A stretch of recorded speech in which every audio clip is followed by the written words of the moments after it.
तुमच्या सर्वांचं स्वागत करतो आपल्या या चॅनलमध्ये, ज्याचं नाव आहे बेस्ट एज्युकेशनल क्लासेस। आजच्या या व्हिडिओमध्ये आपण अपूर्णांक हा संपूर्ण टॉपिक पाहणार आहोत।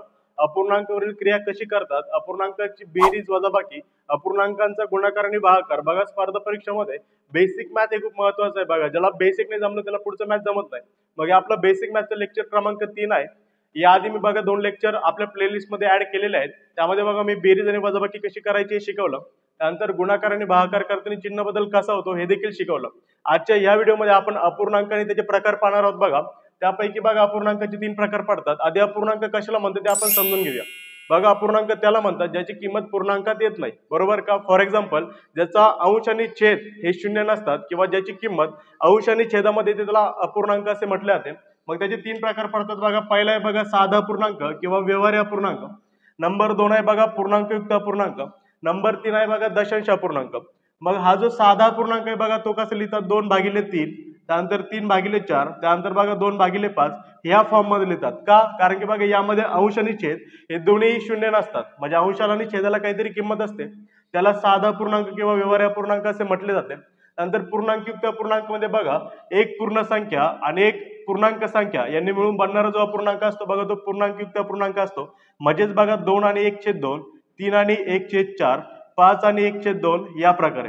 आणि दशांश अपूर्णांक सर्वांना ठाऊकच आहे बघा, जे पॉईंट मध्ये असतात म्हणजे दशांश अंकात असतात, म्हणजे 1.2, 2.3, 3.44, 34.4 या फॉर्म मध्ये असतात। मग आजच्या या व्हिडिओमध्ये आपण साधा अपूर्णांक किंवा व्यवहार्य अपूर्णांक याच्यावरील क्रिया पाहणार आहोत आणि लगेच नेक्स्ट लेक्चर मध्ये बघा पूर्णांकयुक्त अपूर्णांक आणि दशांश अपूर्णांक अशी क्रिया पाहणार आहोत। आजचं हे व्हिडिओ लेक्चर एकदम डिटेल्ड असणार आहे, त्यामुळे बघा तुम्ही हे लेक्चर मिस करायला नकोय। मित्रांनो, आता पाहूया साधा किंवा व्यवहार्य अपूर्णांक कशाला म्हणतात। बघा, या ठिकाणी मी त्याची डेफिनेशन लिहिली। बघा, डेफिनेशन सांगते जेव्हा अंश आणि छेद दोन्ही पूर्णांक असतील आणि छेद शून्य नसेल त्याला साधा अपूर्णांक असे म्हटले जाते। काय सांगितलं बघा, जेव्हा अंश आणि छेद दोन्ही पूर्णांक असतील। फॉर एक्झाम्पल आपण घेऊया बघा, फॉर एक्झाम्पल 1/2, बरोबर का। पूर्णांक म्हणजे काय बघा, ज्या संख्या 0, 1, 2, 3 अप टू इन्फायनाइट या सेट मध्ये असतात त्यांना पूर्णांक असे म्हटले जाते, म्हणजे ते पूर्ण संख्या असतात। मग आता बघा पूर्णांकामध्ये अंश आणि छेद दोन्ही पाहिजे, फक्त एक कंडिशन आहे बघा त्याला, पूर्णांकामध्ये शून्य पण येतो, फक्त हा जो शून्य आहे बघा तो छेदामध्ये नाही पाहिजे। म्हणजे 1/2 बघा साधा पूर्णांक आहे, कारण की बघा 1 आणि 2 हे पूर्णांक आहेत। जर मी 2/3 घेतला तर हा देखील बघा साधा अपूर्णांक आहे। जर बघा मी 4/5 घेतला तर हा देखील साधा अपूर्णांक आहे, कारण की बघा छेद आणि अंश दोघी पूर्णांक आहे।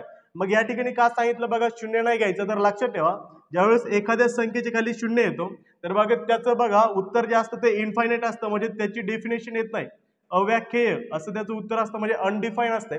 म्हणून बघा खाली शून्य छेदाला कधीच नसतो, जर शून्य आलं तर उत्तर हे इन्फायनाइट मध्ये जातं। म्हणून सांगितलंय बघा अंश आणि छेद पूर्णांक तर पाहिजेच, पण बघा छेद जो आहे तो शून्य नाही पाहिजे।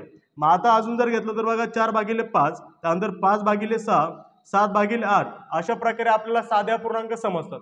मग आपण आता अपूर्णांक पाहिल्यानंतर यांची क्रिया कशी होते, यांची बेरीज कशी होते, वजाबाकी कशी होते, गुणाकार कसा होतो, भागाकार कसा होतो ते देखील पाहूया। विद्यार्थी मित्रांनो, आता पाहूया अपूर्णांकाची बेरीज आणि वजाबाकी कशी करतात। अपूर्णांकाची म्हणजे साध्या अपूर्णांकांची, म्हणजेच व्यवहार्य अपूर्णांकांची। बघा या ठिकाणी मी 2 एक्झाम्पल घेतले आणि आपण अजूनही घेणार आहोत। काय करायचंय बघा, या ठिकाणी 4+5, 4/5 अधिक 6/5 असं दिलंय। मग 4/5 मध्ये आपल्याला अधिक करायचं बघा 6/5। आता एक गोष्ट लक्षात ठेवा, ज्यावेळेस साध्या अपूर्णांकांची आपण बेरीज करतो किंवा वजाबाकी करतो, आधी तुम्हाला सर्वप्रथम बेस पाहायचा आहे, बरोबर। बेस म्हणजे काय, छेद पाहायचा आहे। जर छेद सारखा असेल तर एक गोष्ट लक्षात ठेवा, जर छेद सारखा असेल तर वरची क्रिया आपण डायरेक्ट करू शकतो, मग ती बेरीज असो किंवा वजाबाकी। फॉर एक्झाम्पल बघा दोघांचा छेद 5 आहे, दोघांचा एक कॉमन छेद घेतला 5, त्यानंतर हा 4 तसाच, हा अधिक तसाच आणि हा 6 देखील तसाच। आता बघा दोघांचा कॉमन छेद म्हटल्यानंतर वरची क्रिया करू शकतो। 6 आणि 4 किती होतात 10, भागिले किती बघा हा 5 आहे तसाच, मग 5 एक 5 बघा, 5 दुने 10, म्हणजे उत्तर किती आलं याचं 2। ओके, जर हेच वजाबाकीमध्ये असतं तर काय केलं असतं बघा, वजाबाकीमध्ये 4/5 वजा 6/5 जर असेल तर सेम क्रिया केली असती। बघा दोघांचा छेद कॉमन आहे 5, ओके, म्हणजे 4 वजावरती 2 तसाच, वजावरती 6 तसाच। ओके, मग 4तून 6 जात नाही, 6तून 4 कमी करू 2, 6 मोठा आहे म्हणून -2 आणि भागिले 5 म्हणजे -2/5 हे याचं उत्तर झालं। सेम बेरीज आणि वजाबाकी सारखीच करायची। त्यानंतर बघा 2 नंबर, या ठिकाणी 1/9 अधिक 5/3 दिलंय। बघा या ठिकाणी बेस पाहायला सेम होता, म्हणजे आपल्याला काही क्रिया करायची गरज पडली नाही, डायरेक्ट ऍड केले। या ठिकाणी काय करायचंय बघा, दोघांचा बेस 9 आणि 3 वेगळा आहे. मग जर वेगळा बेस आहे तर बघा आपल्याला आधी बेस सारखं करावं लागेल, बरोबर. मग बेस सारखं करायच्या 2 पद्धती आहेत बघा. त्यापैकी पहिली पद्धत मी तुम्हाला सांगतो जी की सोपी आहे. करायचं काय बघा, ज्यावेळेस 2 वेगळे बेस येतील आणि 2 साधे अपूर्णांक दिलेले असतील आणि त्यांची बेरीज किंवा वजाबाकी करायची असेल त्यावेळेस बघा 3चा गुणाकार 1 सोबत, 3चा गुणाकार 1 सोबत 3 1 3 अधिक बघा 9चा गुणाकार 5 सोबत, 9 5 45 आणि भागिले या दोघांचा गुणाकार 9 त्रिक 27. परत एकदा बघा, हा 1/9 आणि हा 5/3 दोन बेस वेगळे बघा. या दोघांचा गुणाकार, त्यानंतर या दोघांचा गुणाकार आणि या दोघांचा गुणाकार खाली. ओके, मग केलंय बघा 3 1 3 तसाच, मध्ये प्लसचं साईन तसंच, 9 5 45, त्यानंतर बघा भागिले 9चा आणि 3चा गुणाकार 9 त्रिक 27. मग उत्तर किती येतंय बघा, 45 आणि 3 48 आणि भागिले 27 तासाच. हे झालं याचं उत्तर. याला जर भाग जात असेल कोणत्या संख्येने तर द्यायचा, नाहीतर तसं राहू दिलं तरी चालतंय. ओके, आता जाऊया पुढच्या एक्झाम्पलकडे. विद्यार्थी मित्रांनो, आता पाहूया पुढचं एक्झाम्पल. बघा या ठिकाणी सांगितले 2/3 अधिक 7/8 आणि यांची क्रिया आपल्याला करायची बघा बेरजेची. आताच मी तुम्हाला सांगितलं, जर बघा 2 साध्या अपूर्णांकांची बेरीज किंवा वजाबाकी करायची असेल तर पहिली स्टेप त्यांची छेद पाहिजे. जर छेद सारखे असतील तर वरची क्रिया आपण डायरेक्टली करू शकतो आणि जर छेद सारखे नसतील तर काय करायचं बघा, ह्या दोघांचा गुणाकार, त्यानंतर ह्या दोघांचा गुणाकार, त्यानंतर या खालच्या छेदांचा गुणाकार, मग उत्तर लिहायचे. मग करूया बघा. 8 दुने किती होतात, 8चा आणि 2चा गुणाकार 8 दुने 16, त्यानंतर बघा 3चा आणि गुणाकार 3 7 21. ओके, आणि मध्ये प्लसचं चिन्ह आहे तसंच, भागिले ह्या दोघांचा गुणाकार 3 8 किती होतात बघा 24. ओके, मग उत्तर किती येते आपलं, 16 आणि 21 किती होतात बघा, 6 आणि 1 7. बघा 1 1 स्थानचे अंक 1 आणि 6 7 होतात, त्यानंतर 2 आणि 1 3. ओके, आणि भागिले 24 आहे तसंच. ओके, 37 भागिले 24 हे झालं याचं उत्तर.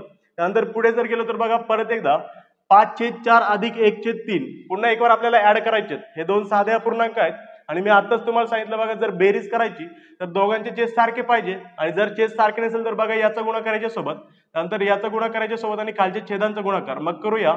3 5 15 अधिक मध्ये अधिक आहे 4 1 4 आणि भागिले 4 त्रिक 12. ओके, मग उत्तर किती आहे बघा, 15 आणि 4 19 आणि भागिले 12 तसाच.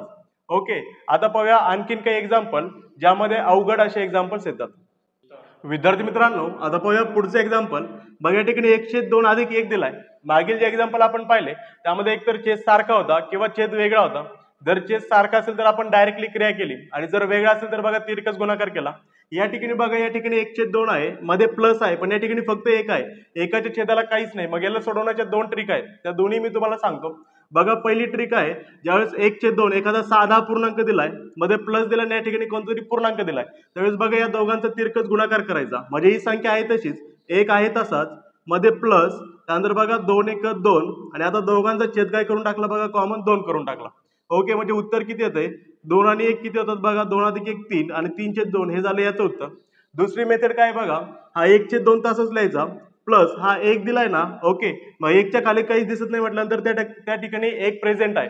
मग जर 1 प्रेझेंट आहे तर बघा दोघांचे छेद बघा सारखे नाहीत. मग सारखे नाही तर क्रिया कोणती, 1चा आणि 1चा गुणाकार 1 1 1 अधिक बघा 2 1 2 आणि भागिले या दोघांचा गुणाकार 2 1 2. म्हणजे किती उत्तर बघा, 2 आणि 1 3 आणि भागिले 2 तासाच. परत एकदा 3/2 उत्तर. मग दोघांपैकी जी सोपी ट्रिक वाटेल ती तुम्ही उचला. त्यानंतर बघा नंबर 2चा एक्झाम्पल, 2/3 अधिक 2. मग काय करूया बघा, या दोघांचा तिरकस गुणाकार, हा 2 आहे तसाच, मध्ये प्लसचं साईन, त्यानंतर बघा 3 दुने 6 होतात आणि दोघांचा छेद आता हा 3 घेऊन टाकायचा. ओके, मग बघा 2 आणि 6 किती होतात 8 आणि भागिले 3 तासाच. परत एकदा बघा, ह्या दोघांचा तिरकस गुणाकार, त्यानंतर आलेली संख्या या ठिकाणी मागचं साईन आहे तसंच, ही संख्या आहे तशीच आणि दोघांचा छेद जो आहे तो कॉमन. त्यानंतर या ठिकाणी बघा, जर एक या साईडने आला तरच ही क्रिया करायची आणि एक जर अलीकडून असतो तर, म्हणजे जसं या एक्झाम्पल मध्ये दिलंय बघा, 3 अलीकडच्या साईडने दिलाय आणि जो अपूर्णांक आहे व्यवहारी तो पलीकडून दिलाय. ओके, मग क्रिया सेम करायची बघा, 4चा आणि 3चा तिरकस गुणाकार, 4 त्रिक किती होतात 12, मध्ये प्लस साईन तसंच, हा 1 आहे तसंच आणि भागिले दोघांचा छेद 4 झाला. मग 12 ने किती होतात बघा 13 आणि भागिले 4 हे झालं याचं उत्तर. ओके, आता पाहूया वजाबाकी अपूर्णांकांची कशी करतात. विद्यार्थी मित्रांनो, आताच आपण साध्या पूर्णांकांची बेरीज कशी करायची हे पाहिलं. आता आपण त्यांची वजाबाकी कशी करायची हे शिकणार आहोत. बघा, जी बेरीज करायची तीच ट्रिक वजाबाकीला आपल्याला लावायची आहे. या ठिकाणी मी काही एक्झाम्पल घेतलेत, जे एक्झाम्पल बेरजेमध्ये होते बघा तेच एक्झाम्पल तुम्ही वजाबाकीला देखील ट्राय करू शकता. ट्रिक सेम आहे. करायचं काय बघा, या ठिकाणी 1 नंबरला तुम्हाला काय सांगितलं मी, बेस सेम पाहायचा आहे. बेरीज आणि वजाबाकी असेल तर बेस सेम पाहिजे. या ठिकाणी बेस सेम आहे म्हणजे बघा दोघांचा बेस म्हणजे छेद आपण 5 घेऊ शकतो, दोघांचा छेद 5. त्यानंतर बघा 16 - 6 तसंच लिहायचंय. त्यानंतर 16तून 6 गेले किती येतात 10 आणि भागिले बघा 5 तासाच 5 एक 5 5 दुने 10 म्हणजे 2 हे झालं याचं उत्तर. जर आपण पुढे गेलो तर बघा ट्रिक लावूया. 4/7 वजा 5/9 या ठिकाणी बेस सेम आहे का? बेस सेम नाही. म्हणजे काय करायचं बघा मेथड क्रमांक 2 9चा आणि 4चा गुणाकार 7चा आणि 5चा गुणाकार मग 7 आणि 9चा गुणाकार मग 9 चोक होतात बघा 36 त्यानंतर मध्ये वजाबाकी 7 5 होतात 35 आणि भागिले 9चा आणि 7चा गुणाकार 9 7 होतात बघा 63 मग उत्तर किती येते बघा 36 मधून 35 गेले उत्तर आलं 1 आणि भागिले 63 आहे तसाच म्हणजे 1/63 हे झालं याचं उत्तर. जर याचा विचार केला तर बघा या ठिकाणी देखील 5 हा छेद आहे आणि या ठिकाणी 4 आहे म्हणजे 2 छेद वेगळे आणि जर 2 छेद वेगळे तर काय करायचं बघा क्रॉस मल्टिप्लिकेशन 11 आणि 4चा गुणाकार 11 चौक 44 होतात त्यानंतर मध्ये वजा नंतर 5 7 होतात बघा 35 आणि भागिले या दोघांचा गुणाकार 5 चौक बघा 20 ओके मग उत्तर किती बघा 44 मधून 35 गेले तर किती येतात बघा 4 आणि 5 9 9 येतात भागिले 20 तासच म्हणजे 9/20 हे झालं याचं उत्तर. जर बघा याचा विचार केला तर बघा बेरजेमध्ये लास्टला एक्झाम्पल घेतले ते अगदी तसेच आहेत. काय सांगितलं तुम्ही बघा ज्यावेळेस या ठिकाणी एखादा अपूर्णांक दिसेल आणि या ठिकाणी एखादा पूर्णांक दिसेल तर एकतर बघा या दोघांची तिरकस गुणाकार करायचा जो की आपण करूया हा 2 तासाच मध्ये वजा तासाच 3 एक 3 आणि भागिले हा 3 आहे तसाच मग बघा 2तून 3 जात नाही 3तून 2 गेला बघा 1 आणि 3 मोठा आहे म्हणून बघा मायनस साईन आणि भागिले 3 वजा 1/3 हे झालं याचं उत्तर. जर मेथड क्रमांक 2 वापरला तर बघा 2/3 तासाच ठेवूया हा वजा देखील तासाच आणि हा जो 1 आहे बघा त्याच्या खाली प्रेझेंट 1 आहे ओके मग तिरकस गुणाकार करूया कारण की बेस सेम नाही 1 2 2 वजा 3 1 3 आणि भागिले हा 3 1 3 तासाच मग 2तून 3 जात नाही 3तून 2 गेला 1 साईन मायनस आणि भागिले 3 म्हणजे वजा 1/3 हे झालं याचं उत्तर. आता बेरीज आणि वजाबाकीवर अवघड एक्झाम्पल कोणते येतात ते आपण पाहूया. विद्यार्थी मित्रांनो आता पाहूया एमपीएससी ला म्हणजे एसटीआय मुख्य परीक्षेला पडलेले काही एक्झाम्पल आणि त्या ठिकाणी बघा एमपीएससी लिपिकला पडलेलं एक एक्झाम्पल. आता करायचं काय बघा या ठिकाणी 3 व्यवहार्य अपूर्णांक दिले त्यांनी त्यांची बेरीज करायची. आता तुम्ही म्हणाले तुम्ही शिकवलंच नाही लक्षात ठेवा याची ट्रिक वेगळी आहे. आपण आतापर्यंत कोणते शिकलो जर 2 व्यवहार्य अपूर्णांक असेल त्यांची बेरीज किंवा वजाबाकी करायची असेल जर बेस सेम असेल तर आपण डायरेक्ट ऍड करू शकतो जर बेस वेगळा असेल तर तिरकस गुणाकार करायचा जर 2 असेल तर या ठिकाणी बघा 1 2 3 आहे मग याची मेथड वेगळी आहे मेथड क्रमांक 3 करायचं काय बघा या ठिकाणी छेदाला कोण आहे 100 10 10 ओके जर छेद सर्व सारखे असतील तर आपण डायरेक्ट ऍड करू शकलो असतो पण या ठिकाणी बघा एकाचा छेद 100 आहे दुसऱ्याचा 10 आहे आणि तिसऱ्याचा देखील 10 आहे मग या ठिकाणी एलसीएम मेथड वापरायची म्हणजे लसावी पद्धत वापरायची. मग लसावी म्हणजे काय बघा छेदाला ज्या कोणत्या संख्या आहे त्या संख्यांच्या पाड्यात असणारी कॉमन संख्या शोधायची. मग छेदाला 10 आणि 100 या दोन संख्या आहे ओके 10 10 100 म्हणजे 10 आणि 100 या दोन संख्या आहेत मग 10 आणि 100चा लसावी फाइंड करायचा आहे. लसावी म्हणजे काय 10 आणि 100 या दोघांच्या पाड्यात कॉमन असणारी संख्या मग 10 आणि 100 या दोघांच्या पाड्यात कॉमन असणारी संख्या म्हणजे दोघांचा लसावी काय तर बघा दोघांचा लसावी आहे 100 जो की 100च्या पाड्यात 100 आहे आणि 10च्या पाड्यात 10 नंबरला 100 आहे ओके. मग काय करूया बघा सर्वांचा छेद आपण 100 केला ओके सर्वांचा छेद 100 केला या 100ला 100 करायला आपल्याला कशानेच नाही गुणावं लागलं म्हणजे 13 तासाच हा अधिक तासाच या 10ला जर आपल्याला 100 करायचं तर किती गुणावं लागेल 10 ने म्हणजे 10 10 100 आणि जर खाली 10 ने गुणले तर वरती देखील 10 ने म्हणजे बघा 37 1 37 आणि वरती एक शून्य तासाच अधिक बघा या 10ला देखील 100 करायला 10 ने गुणावं लागलं जो की 100 झाला नंतर वरती देखील 10 ने गुणायचं बघा 23 1 23 त्यानंतर बघा वरती एक शून्य तासात मग ऍड करूया बघा खालचा छेद 100 तासात 0 0 3 3 नंतर 3 7 10 ओके 10 ने किती बघा 11 11ची 1 3 2 5 आणि 1 6 या ठिकाणी नाही म्हणजे 6 हे उत्तर 3 2 5 आणि 1 6 म्हणजे 613 भागिले 100 हे झालं याचं उत्तर. जर बघा या ठिकाणी पाहिलं 5 भागिले 3 वजा 2 भागिले 4 वजा 1/6 मग काय करायचं बघा 3 संख्या आहेत व्यवहार्य पूर्णांकामध्ये त्यांची वजाबाकी करायची ओके आणि वजाबाकी करायची तर बघा तिन्ही वेगळ्या आहेत मग आपल्याला लसावी शोधावा लागेल कुणाचा 3 4 आणि 6चा मग 3 4 आणि 6 यांचा लसावी म्हणजे काय तिघांच्या पाड्यात कॉमन असणारी संख्या मग तिघांच्या पाड्यात कॉमन असणारी पहिली संख्या कोणती आहे ती आहे बघा 12 3च्या पाड्यात 12 आहे 4च्या पाड्यात 12 आहे आणि 6च्या पाड्यात 12 आहे ओके. मग सगळ्यांचा छेद आपण 12 करून टाकूया ओके 3 ला 12 पर्यंत जायला 4 ने गुणावं लागेल 4 त्रिक 12 म्हणजे वरती देखील 4 ने गुणूया 4 पंचे किती होतात बघा 20 वजा या 4 ला 3 ने गुणावं लागेल तेव्हा होईल बघा 4 त्रिक 12 म्हणजे वरती देखील बघा 3 ने गुणावं लागेल 3 2 6 वजा या 6 ला 2 ने गुणावं लागेल तेव्हा 6 2 12 होईल म्हणजे वरती देखील 2 ने गुणावं लागेल 1 1 1 2 2 ओके. मग किती होतं बघा 20 मधून 6 गेले 14 येतात 14तून 2 गेले किती येतात बघा 12 आणि 12 भागिले 12 12 1 12 म्हणजे 1 हे झालं याचं उत्तर. फॉर एक्झाम्पल जर असं एक्झाम्पल पडलं तर बघा 1/2 अधिक 2/3 वजा 4 पडलं 5. ओके, मग काय करायचंय बघा, या तिघांच्या पाड्यात कॉमन असणारी संख्या या ठिकाणी बेरीज वजाबाकी मिक्स आहे. ओके, मिक्स आहे तर काय करायचंय, छेद आधी पाहायचंय. जर छेद सारखा असेल तर आपण डायरेक्ट क्रिया करू शकतो, पण 2, 3 आणि 5 सारखा आहे का नाही हे वेगळे आहेत. मग काय करायचं बघा, 2, 3 आणि 5 यांचा लसावी फाइंड करायचा आहे. मग लसावी फाइंड करायचं म्हणजे काय, तिघांच्या पाड्यात कॉमन असणारी संख्या. मग तिघांच्या पाड्यात कोण आहे बघा, 5च्या 3च्या आणि 2च्या तिघांच्या पाड्यात कॉमन असणारी संख्या. कॉमन असणारी संख्या म्हणजे काय, तिघांनी त्या संख्येला भाग जायला पाहिजे. मग ती संख्या आहे बघा 30, जी 5च्या पाड्यात आहे बघा 5 × 30, 3 × 30 आणि बघा 2 × 15 30. ओके, मग करूया सर्वांचा बेस 30 करूया. ओके, 2 ला 30 पर्यंत जायला कितीने गुणावं लागेल, 15 ने. 15 दुने 30 होतात, म्हणजे वरती देखील 15 ने गुणूया. 15 × 1 = 15 अधिक या 3 ला 10 ने गुणावं लागेल, तेव्हा 10 × 3 = 30, म्हणजे वरती देखील 10 ने गुणूया. 10 दुने 20 होतात, वजा आहे मध्ये. त्यानंतर बघा 5 × 30 होतात, 5 × 30 वरती देखील 6 ने गुणूया. 4 × 24. ओके, जर आपण अजून करीत गेलो तर बघा 15 आणि 20 किती होतात, 35. ओके, आणि 35 मधून जर 24 गेले तर किती येतात बघा, 35 मधून 24 गेले तर खाली उरतात 11 आणि भागिले 30, म्हणजे 11 भागिले 30 झालं याचं उत्तर. ओके, ज्या ज्या मेथड मी सांगितलं ते पुन्हा एकदा रिवाइज करून व्हिडिओ परत तुम्ही रिपीट बघू शकता. करायचं काय बघा, जर दोन व्यवहार्य पूर्णांक असतील तर बेस पाहायचा आहे. जर बेस सारखा असेल तर डायरेक्टली ऍड किंवा मायनस करायचे. जर बेस सारखा नसेल तर क्रॉस मल्टिप्लिकेशन करायचंय. आणि अशी जर 3 येऊ द्या, 4 येऊ द्या किंवा 5 येऊ द्या व्यवहार्य पूर्णांक, बेरीज वजाबाकी असू द्या, आधी बेस सारखा करून घ्यायचा आहे. बेस जर ऑलरेडी सारखा असेल तर डायरेक्ट ऍड किंवा मायनस करायचंय. जर बेस सारखा नसेल तर बघा आधी बेस सारखा करून घ्यायचा आहे. मग बेस सारखा कसं करायचं तर बघा, त्या तिघांच्या पाड्यात किंवा चौघांच्या पाड्यात कॉमन असणारी संख्या पाहिजे आणि त्याच संख्येने वरती देखील गुणायचे. ओके, हे होते बघा बेरीज आणि वजाबाकी, जे की साध्या अपूर्णांकाची होती. आपण आता पाहूया गुणाकार किंवा भागाकार. विद्यार्थी मित्रांनो, आता पाहूया साध्या अपूर्णांकांचा गुणाकार कसा करतात. बघा या ठिकाणी मी 2 एक्झाम्पल घेतले. त्याआधी तुम्हाला सांगतो बघा, बेरीज आणि वजाबाकीमध्ये जी ट्रिक आपण अप्लाय केली होती, बेस सारखा पाहायचा, त्यानंतर बेस सारखा नसेल तर क्रॉस मल्टिप्लाय करायचा. जर 2 पेक्षा साधे अपूर्णांक, 2 किंवा त्यापेक्षा जास्त साधे अपूर्णांक आले, त्यांची बेरीज आणि वजाबाकी असेल तर बघा त्यांचा बेस सारखा करून घ्यायचा. हे तुम्हाला सांगितलं. या ठिकाणी काय करायचं बघा, गुणाकारमध्ये त्याच्या उलट असते. या ठिकाणी बेस पाहायचा नाही सारखा आहे किंवा काय आहे. त्यानंतर गुणाकार जर असेल तर बघा, गुणाकार नेहमी समोरासमोरील संख्यांचा होतो. ओके, यामध्ये देखील 2 मेथड आहे, दोन्ही देखील मी तुम्हाला सांगतो.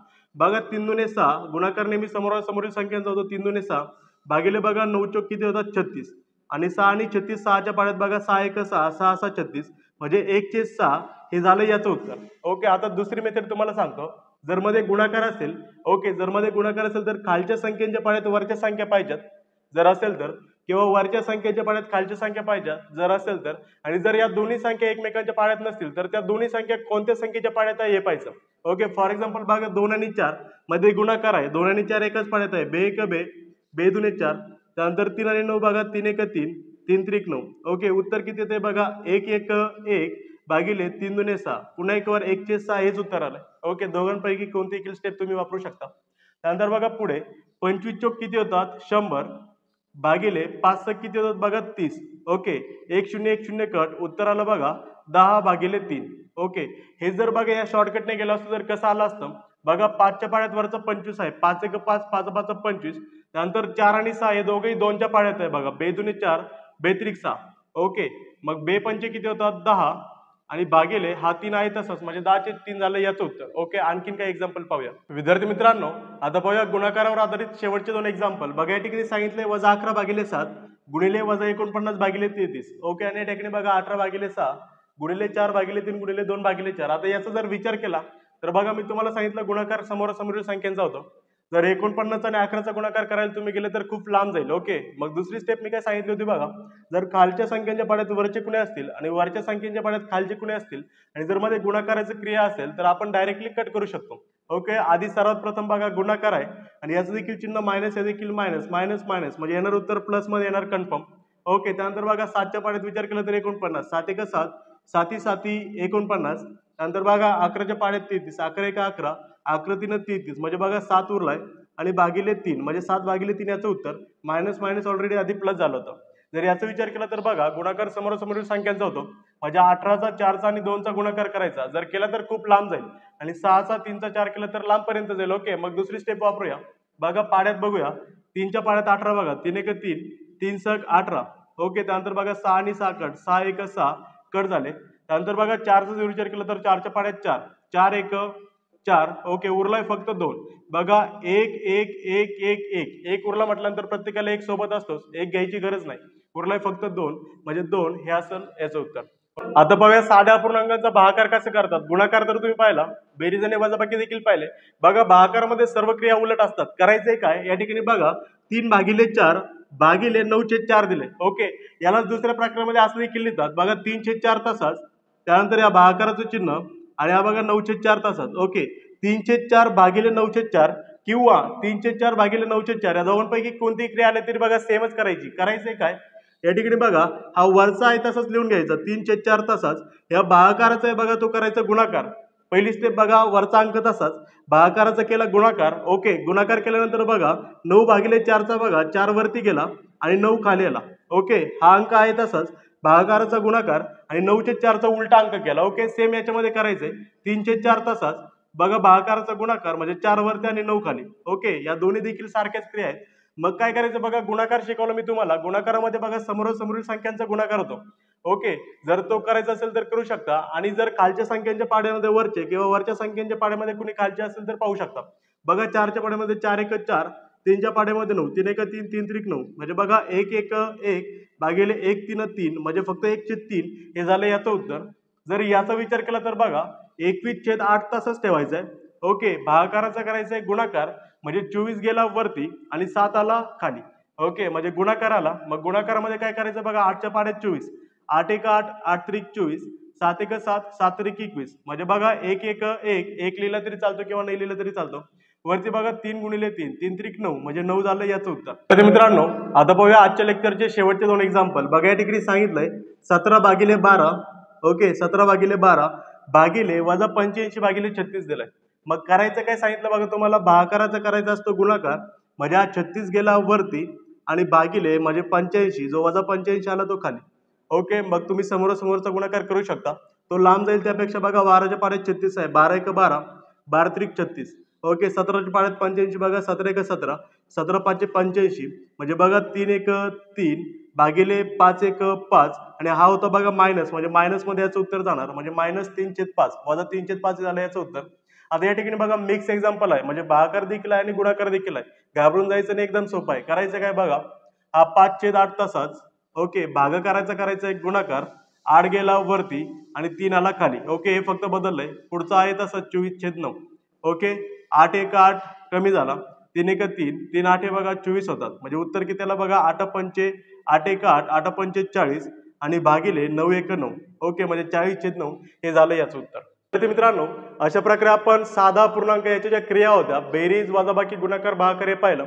येणाऱ्या पुढील लेक्चरमध्ये आपण पूर्णांकयुक्त पूर्णांक आणि दशांश अपूर्णांक या क्रिया पाहणार आहोत.